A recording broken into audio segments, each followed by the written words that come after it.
रायगडच्या कानाकोपऱ्यातील प्रत्येक घडामोड, सत्याचा शोध, जनतेचा आवाज. आता बातम्या सर्वात आधी, सर्वात वेगाने आणि सर्वात विश्वासार्ह पद्धतीने. ब्रेकिंग न्यूज, राजकारण, सामाजिक घडामोडी, अपघात, शैक्षणिक, सांस्कृतिक आणि विकासाच्या बातम्या पहा. रायगडचा बुलंद आवाज न्यूज चॅनल, का सत्याची धार लेखणीची. आपल्या हक्काचे न्यूज चॅनल, रायगडचा बुलंद आवाज न्यूज चॅनल. लाईक करा, शेअर करा आणि सबस्क्राईब करा. रायगड जिल्हा प्रेस क्लब माध्यमातून पोलादपूर प्रेस क्लब तर्फे बांधावरचा शेतकरी सन्मान सोहळा उत्साहात संपन्न.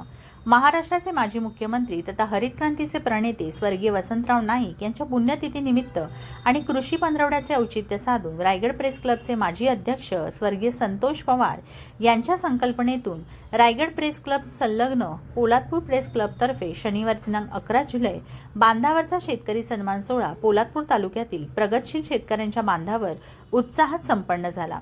यावेळी प्रगतशील शेतकरी सागर शांताराम साळुंके, ज्ञानोबा विठोबा मालुसरे, सुरेश सुकडोजी बांद्रे आणि प्रल्हाद गिरिजा उतेकर यांचा शाल व श्रीफळ व सन्मानचिन्ह देऊन गौरव करण्यात आला.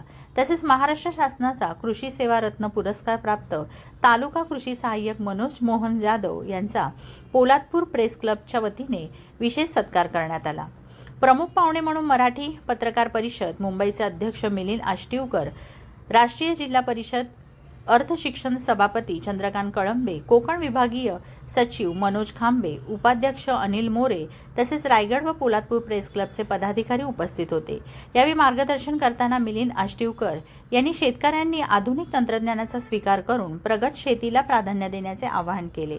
तर चंद्रकांत कळंबे यांनी दुर्गम भागात रोजगार निर्मितीवर अधिक भर देण्याची आवश्यकता व्यक्त केली. शेतीकडे तरुणांनी पुन्हा वळण्याची गरज असून शेतीपासून दूर गेल्यामुळे अनेक शेती क्षेत्रे पडीत राहून जंगलवाढ होत असल्याचे त्यांनी नमूद केले. कार्यक्रमाला तालुका कृषी अधिकारी वैशाली फडतरे यांच्यासह कृषी विभागातील अधिकारी, पत्रकार, शेतकरी व विविध क्षेत्रातील मान्यवर मोठ्या संख्येने उपस्थित होते. कार्यक्रमाचे सूत्रसंचालन सचिव संदीप जाबडे यांनी केले. रायगड प्रेस क्लब व पोलादपूर प्रेस क्लब यांच्या संयुक्त विद्यमाने आयोजित या उपक्रमाचे उपस्थितांनी कौतुक केले.